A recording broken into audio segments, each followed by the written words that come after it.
10 শ্রেণীর লোককে মূলত শারিয়া ছাড় দিয়েছে রোজা না রাখার ব্যাপারে। তারা তাদের পরিস্থিতির আলোকে কোনো সমস্যায় পড়লে তারা রোজা না রাখলেও চলবে। তো সম্মানিত সুধী, আমি গতকাল বলেছিলাম যে রমাদান রিলেটেড অনেক প্রশ্ন আপনারা করেন, এই এতগুলো প্রশ্নের উত্তর আসলে টাইপ করে দেওয়া সম্ভব না। সো এই উদ্দেশ্যেই কিন্তু আজকে লাইভে আসা। প্রশ্নগুলোর ধরন সাধারণত এমন, অনেকে জিজ্ঞেস করেন যে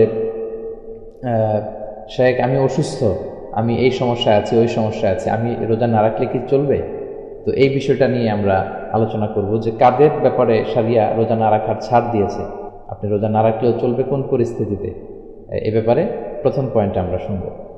পুরো লাইফটাকে আমি 3টা পয়েন্টে ভাগ করেছি। প্রথম পয়েন্টে আমরা শুনবো যে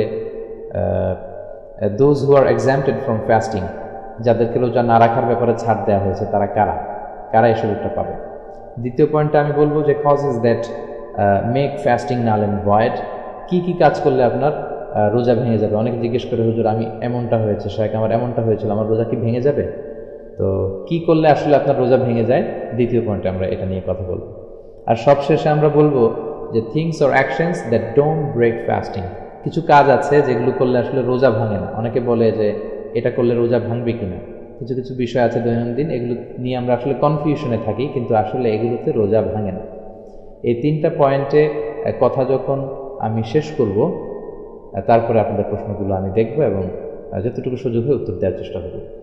তো প্রথমে আমরা শুনবো যে those who are exempted from fasting, কাদেরকে রোজা না রাখার ব্যাপারে শারিয়া ছাড় দিয়েছে।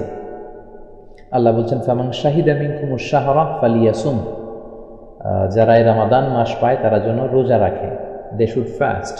ফালিয়াসুম, আল্লাহ কিন্তু অর্ডার করেছেন, এটা অপশনাল না, এটা একেবারেই কম্পালসারি।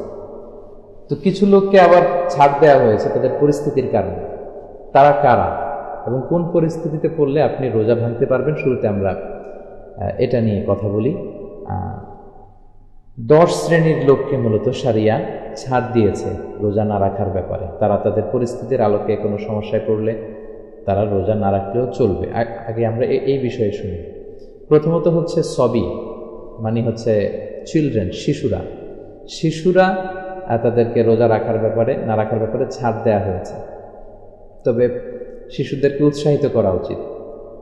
একজন শিশু যখন ম্যাচিউরড হবে তখন থেকে সে রোজা রাখবে। ছেলেরা ম্যাচিউরড হয় যখন তাদের প্রথম নাইটমেয়ার হয়, মানে প্রথম যখন স্বপ্নদোষ হয় তখন থেকে সে ম্যাচিউর, তার উপর রোজা রাখা ফার্স্ট। মেয়েদের যখন সর্বপ্রথম পিরিয়ড হয় তখন থেকে, মাসিক যখন শুরু হয় তখন থেকে তাদের উপর রোজা রাখা ফার্স্ট। তো তার আগে যে শিশুরা, যাদের এখনও নাইটমেয়ার হয়নি বা যে মেয়েদের এখনও পিরিয়ড শুরু হয়নি, তাদের উপর রোজা ফার্স্ট না, তবে তাদের অভ্যস্ত করা উচিত। কিছুদিন আগে বৈশাখী টিভিতে সরাসরি লাইভ প্রোগ্রামে এক মা প্রশ্ন করেছিলেন যে তার ছেলের বয়স 8 বছর, সে রোজা রাখতে চায়, এখন মা কী করবে? আসলে এটা তো খুব ভালো কথা যে তার 8 বছরের ছোট্ট ছেলে রোজা রাখতে চায়। আপনারা ছেলেমেয়েদেরকে উৎসাহিত করবেন। ছোট ছেলে যদি রোজা রাখতে চায় তাকে না করে উৎসাহিত করবেন, কারণ একদিন 8 ঘন্টা 10 ঘন্টা না খেয়ে থাকলে কেউ আসলে মরে যায় না। তো আমরা ছোটবেলা যেটা করতাম, আমাদেরকে উৎসাহিত করা হতো, বলা হতো যে সকাল থেকে দুপুর পর্যন্ত, 12টা পর্যন্ত, দুপুর 12টা পর্যন্ত না খেয়ে থাকলে অর্ধেক রোজা, আবার আগামীকাল এর পরের দিন 12টা পর্যন্ত না খেয়ে থাকলে অর্ধেক রোজা, 2 অর্ধেক মিলে 1 রোজা হয়। এভাবে আমাদেরকে মুরব্বীরা বোঝাতো। আসলে এটা কোরআনেরও কথা না, শারিয়ারও কথা না, কিন্তু উৎসাহ দেওয়া হতো। তো আপনারা ছেলেমেয়েদেরকে উৎসাহ দিতে পারেন। তারা, তাদের আমল নামা এখনও শুরু হয়নি, কিন্তু তারা কোনো ইবাদত করলে এটা বাবা মা সেটার অংশীদার হবে ইনশাআল্লাহ। তো প্রথম যাদের রোজা রাখা লাগবে না তারা হচ্ছে শিশুরা। দ্বিতীয়ত হচ্ছে মাজনুন মানে হচ্ছে ম্যাড অর মেন্টালি ডিসঅর্ডার, যারা মানসিক বিকারগ্রস্ত, ভারসাম্যহীন লোক, পাগলের উপর শরীয়তের কোনো হুকুম চাপে না, তারাও রোজা রাখবে না। বিষ্ণু ইসলাম বলেছেন, মুসনাদ আহমদের হাদিস, রুফি আল কালাম আন সালাসা, 3 ধরনের ব্যক্তি থেকে শরীয়তের হুকুমকে উঠিয়ে নেওয়া হয়। 1 নম্বর হচ্ছে আনিস সাবি হাত্তা ইয়াহতালিম, ছোট বাচ্চার উপর শরীয়তের কোনো কলম চালানো হয় না, তার আমলনামা লেখা হয় না, কারণ যতক্ষণ না সে ম্যাচিউরড হয়, প্রাপ্তবয়স্ক হয়। আনিল মাজনুনি হাত্তা ইয়াসিহা, মানসিক ভারসাম্যহীন লোক, পাগল, তারও কোনো শরীয়তের বিচার নেই, হুকুম নেই, যতক্ষণ না সে সুস্থ হয়। আনিল নাইমি হাত্তা ইয়াস্তাইকিল, ঘুমন্ত ব্যক্তিরও কোনো বিচার নেই, ঘুমন্ত ব্যক্তিরও কোনো এর উপর কোনো হুকুম নেই, কারণ সে ঘুমিয়ে আছে, তার রুহ তো আল্লাহ নিয়ে নিয়েছে। সে জেগে উঠলে তখন থেকে তার আমলনামা লেখা শুরু। তো এই দলিলের ভিত্তিতে ছোট বাচ্চাদের উপর এবং মানসিক ভারসাম্যহীন লোকদের উপর রোজা রাখা ফার্জ নয়। 3 নম্বরে হচ্ছে মারিদ, অসুস্থ। আপনি যদি অসুস্থ হন তাহলে আপনি রোজা ভাঙতে পারবেন, কিন্তু এটা আবার পেটে ব্যথা, মাথায় ব্যথা, এগুলোর জন্য না। আপনি যদি এমন ক্রুশাল কোনো মোমেন্ট পার করেন যেখানে আপনার ফিজিশিয়ান, ডক্টর তিনি সাজেস্ট করছেন যে না আপনি রোজা রাখতে পারবেন না, তাহলে আপনার প্রাণহানি ঘটবে, দিনের বেলা আপনাকে ওষুধ খেতেই হবে, শুধু ওই পরিস্থিতিতে আপনি অসুস্থতার কারণে রোজা ভাঙতে পারবেন, আল্লাহ সহজ করে দিয়েছে। 4 নম্বরে হচ্ছে মুসাফির, আপনি যদি ট্রাভেলে থাকেন, সফর করেন, সফরের কষ্ট হয় অনেক, আর সফর কিতাআতুম মিনাল আযাব, সফরটা আসলে অনেক কষ্টদায়ক। তো এই জন্য ইউরিদুল্লাহু বিকুমুল ইউসরা ওয়ালা ইউরিদু বিকুমুল উসর, আল্লাহ আসলে সহজ চান, আল্লাহ আমাদের উপর কঠিন কিছু চাপিয়ে দিতে চান না। তো অসুস্থ এবং যদি সফরেও থাকেন তাদের জন্য রোজা ভাঙা এটা জায়েজ আছে। আল্লাহ বলছেন ফামান কানা মিনকুম মারিদান আও আলা সাফারিন ফাইদ্দাতুম মিন আইয়ামিন উখরা, তোমরা যদি খুব অসুস্থ থাকো কিংবা সফরে থাকো তাহলে চাইলে তোমরা রোজা ভাঙতে পারবে, তবে ফাইদ্দাতুম মিন আইয়ামিন উখরা, পরবর্তী সময়ে তোমরা কয়টা রোজা ভাঙলে এটা গুনে কাজা করতে হবে। লেটস সে আপনি অসুস্থতার কারণে 5টি রোজা ভাঙা গেল, তা আপনি পরবর্তীতে আপনার ফ্লেক্সিবল কনভিনিয়েন্ট কোনো টাইমে এই 5টি রোজা কাজা করে ফেলবেন। অথবা আপনি সফরের কারণে হয়তো 2টি রোজা আপনার ভেঙে গেল, আপনি পরবর্তীতে আপনার সুযোগ মতো অন্য যে কোনো সময়, বছরের যে কোনো সময় সেই 2টি রোজা রাখলে, কাজা করলে এটি হয়ে যাবে। 5 নম্বরে যাদের উপর রোজা রাখার ব্যাপারে ছাড় দেওয়া হচ্ছে তারা হচ্ছে আল হারাম। আল হারাম মানে হচ্ছে very old man or women, খুবই বয়োবৃদ্ধ লোক, যাদের বয়স 80-র বেশি, 90-এর বেশি, বার্ধক্যে উপনীত হয়েছে, বয়সের ভারে নুজ্জ, তারা বসতে পারে না, দাঁড়াতে পারে না, আত্মীয় স্বজনদের কাউকে চিনে না, কথা বলতেও পারে না। তো তাদের উপর শরীয়তের কলম আসলে চলবে না, তাদের ব্যাপারেও আল্লাহ ছাড় দিয়েছেন। ও আলাল্লাযীনা ইউতীকুনাহু ফিদিয়াতুন তুআমু মিসকিন, তারা ফিদিয়া দিয়ে দিবে।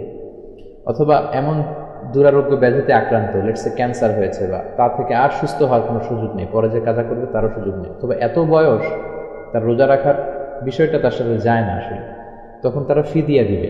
প্রত্যেকটা রোজার কারণে একজন লোককে খাওয়াবে, 30টা রোজার কারণে একজন লোককে 30 দিন খাওয়াবে, অথবা 30 জনকে একবারে খাইয়ে দিলে হয়ে যাবে। এটা হচ্ছে ফিদিয়া। অনেকে প্রশ্ন করেছেন যে আমার আম্মা খুব অসুস্থ, এত অসুস্থ যে তিনি বসতে পারেন না, আমাদেরকে চিনেন না, কথা বলতে পারেন না, বয়স তার 85, কি করবে? তার রোজা রাখা লাগবে না, তার পক্ষ থেকে আপনারা ছেলে মেয়েরা যারা আছেন ফিদিয়া দিয়ে দিবেন। 30 জন লোককে একসাথে, ধরেন যে উদাহরণস্বরূপ আপনি 30টা বিরিয়ানির প্যাকেট আর একটা করে মিনারেল ওয়াটারের বোতল, মানে একটা প্যাকেজ খাবার আপনি দিয়ে দিলেন, ফিদিয়া আদায় হয়ে যাবে। 5টি আমরা বলে ফেললাম। 6 নম্বরে হচ্ছে আসহাবুল আমাল আশ-শাক্কা, যারা খুব হার্ড ওয়ার্কিং করে, ডিফিকাল্ট ওয়ার্কসের সাথে যারা জড়িত, যাদের কাজের ক্ষেত্রটা এত কঠিন তাদের পক্ষে রোজা রাখা সম্ভব না, কিন্তু তাদের উচিত হবে তাদের সর্বোচ্চ, they should try their level best to fast, রোজা রাখার সর্বোচ্চ চেষ্টা করবে, এবং এই কাজ ছেড়ে দিয়ে অন্য কোনো কাজের সুযোগ যদি পায়, যে কাজের মধ্যে দিয়ে সে জীবিকা নির্বাহ করতে পারে, তাহলে ওই কাজ করবে এবং রোজা রাখবে। কিন্তু পরিস্থিতি যদি এতটা ইমার্জেন্সি হয়, এমন হয়ে যায় যে কোনো কাজ নেই, জব নেই, চাকরির সুযোগ নেই, জীবন বাঁচানোর সুযোগ নেই, এমন কিছু কাজ তারা করছে, ওই কাজগুলো করা অবস্থায় যদি রোজা রাখতে না পারে, সেক্ষেত্রেও আল্লাহ তাদেরকে ছাড় দিয়েছেন। তারা কারা? যেমন স্টোন ক্র্যাশিংয়ে যারা কাজ করে, আপনারা যারা সিলেটে গিয়েছেন দেখবেন যে প্রচণ্ড রোদে যারা স্টোন ক্র্যাশিংয়ের কাজ করে, তাদের পক্ষে আসলে এই কাজ করে রোজা রাখা সম্ভব।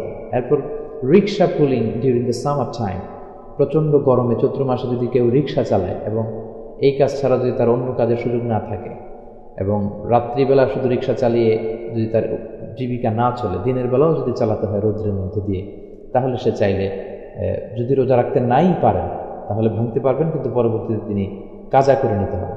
পাশাপাশি আয়রন ফ্যাক্টরিতে যারা কাজ করে, আমি একটা ভিডিও দেখেছি যে আয়রন ফ্যাক্টরিতে যারা কাজ করে, এতটা কষ্টসাধ্য কাজ, লোহার গলিত অংশ আসছে, এটাকে আবার আরেকটা লোহা দিয়ে বাঁকা করে দিতে হয়, আর সেই লোহার প্রচণ্ড গলিত লোহার তাপে তাদের দেহ বেয়ে ঘাম ঝরছে, এবং দেখলাম যে একটা ভিডিওতে পাশে ঠান্ডা পানি, বালতিতে ঠান্ডা পানি রাখা, সেখান থেকে পানি নিয়ে তারা 2 মিনিট পর পরই তাদের দেহের মধ্যে পানি ঢালছে। তো তাদের পক্ষে আসলে রোজা রাখা সম্ভব না। অথবা সৌদি আরবে, আরব বিশ্বে যারা ডেজার্টে কাজ করে, মরুভূমিতে, তো এই জাতীয় কাজের সাথে যারা জড়িত, অন্য কাজ খুঁজে পাচ্ছেন না যে কাজ করে তারা রোজা রাখবেন, এই কাজই করা লাগতেছে, এবং রোজা রাখার ক্ষমতাও তাদের নেই, কারণ এই পরিস্থিতিতে তারা রোজা রাখলে তারা ডিহাইড্রেশনে মরেই যাবে, মানে পানি শূন্যতায় মরেই যাবে। তো তারা এরকম ইমার্জেন্সি পিরিয়ড যদি হয় তাহলে তারা রোজা ভাঙতে পারবেন, কিন্তু পরবর্তীতে কাজা করে নিতে হবে। কিন্তু অবস্থা যেন এমন না হয় যে প্রতি বছরই তিনি স্টোন ক্রাশিংয়ে কাজ করে, আয়রন ফ্যাক্টরিতে কাজ করে আর রোজা তিনি রাখেন না, এমনটা যেন না হয়। যদি ইমার্জেন্সি কারো এরকম সমস্যা হয়ে যায় তাদের জন্য রোজা ভাঙার সুযোগ আছে। এর কারণ হচ্ছে মাকাসিদুশ শারিয়া আমাদেরকে খেয়াল রাখতে হবে। শারিয়া 5টা জিনিসকে খুব বেশি প্রায়োরিটি দেয়, 5টা জিনিসকে হেফাজত করার ব্যাপারে। তার প্রথমটা হচ্ছে হেফজুন নাফস, জীবন বাঁচাতে হবে আগে, সবার আগে জীবন বাঁচাবেন। আপনার জীবনে যদি না থাকে তো আপনি কী করে ইবাদত করবেন? এই সুযোগগুলো নেওয়া হয়েছে ওই আয়াত থেকে যে আলা সাফার, সফরে থাকলে আল্লাহ সিয়ামকে ভাঙার সুযোগ দিলেন কেন? কারণ সফরে কষ্ট হয়। তো সফরে যদি কষ্ট হয়, যারা স্টোন ক্র্যাশিং করে, যারা চৈত্র মাসে রিক্সা চালায়, যারা আয়রন ফ্যাক্টরিতে কাজ করে, যারা সৌদি আরবের মরুভূমিতে তপ্ত বালুর উপর কাজ করে, তাদের কষ্ট তো আরও বেশি। এজন্য শারিয়ার একটা মূল সৌন্দর্য হচ্ছে সিম্পলিসিটি, লিগাল অপিনিয়ন। যখন ফতোয়া দিতে হবে এটাকে মানুষের উপযোগী করে দিতে হবে। তো তাদের পরিস্থিতি যদি এরকম হয় যে অন্য কোনো কাজের সুযোগ নেই, এটা ছাড়া তাদের বাঁচার উপায় নেই, তাহলে তারা রোজা ভাঙতে পারবেন, কিন্তু পরবর্তীতে তারা রোজাগুলো কাজা করে নেবেন, যতটা রোজা তারা ভেঙেছেন। কারণ আল্লাহ সাধ্যের উপর কিছু চাপিয়ে দেন না। আল্লাহ বলেন লা ইউকাল্লিফুল্লাহু নাফসান ইল্লা বুসআহা, তোমাদের সাধ্যের উপর আল্লাহ বাইরে কিছু চাপিয়ে দেন না। এবং আল্লাহ বলছেন লা তাকতুলু আনফুসাকুম ইন্নাল্লাহা কানা বিকুম রাহিমা, তোমরা নিজেদেরকে জেনে শুনে ধ্বংসের দিকে ঠেলে দিও না, হত্যা করো না, আল্লাহ তোমাদের উপর রহম দয়ালু এবং মেহেরবান। তো এ কারণে তাদের উপরও রোজা না রাখার ব্যাপারে পরিস্থিতির আলোকে ছাড় দেওয়া হয়েছে। 6টি আমরা শুনে ফেললাম। 7 নম্বরে হচ্ছে আল হুবলা, মানে গর্ভবতী নারী, প্রেগনেন্ট যারা, আমার মায়েরা বোনেরা যারা কনসিভ করছেন, ডাক্তার যদি বলে যে, ডক্টর যদি সাজেস্ট করে যে আপনি যদি রোজা রাখেন আপনার ডিহাইড্রেশনের কারণে পেটের বাচ্চার সমস্যা হতে পারে, তাহলে আপনি রোজা ভাঙতে পারবেন, পরবর্তীতে যতগুলো ভেঙেছেন কাজা করে নেবেন। 8 নম্বরে হচ্ছে আল মুরদিয়া। মুরদে মানে হচ্ছে এমন মা যিনি দুধ খাওয়ান বাচ্চাকে, ব্রেস্ট ফিডিং মাদার, যিনি দুধ খাওয়াচ্ছেন। আমরা জানি যে মা যখন খাবার খায় সেই খাবারের মাধ্যমে কিন্তু তার স্তনে দুধ আসে। তো সে যদি সারাদিন রোজা রাখে তাহলে স্তনে দুধ আসবে না, ফলে বাচ্চা খেতে পারবে না। আর মায়ের বুকের দুধটা কিন্তু বাচ্চার হক। ইসলাম কতটা হাক্কুল ইবাদের দিকে কতটা বেশি খেয়াল রেখেছে যে বাচ্চা যাতে ওই হক থেকে বঞ্চিত না হয়। এবং মায়ের বুকের দুধে কিন্তু অনেক বেশি পরিমাণে ভিটামিন আছে, যেটা একটা বাচ্চার ব্রেন গ্রোথ হওয়ার জন্য খুব বেশি দরকার।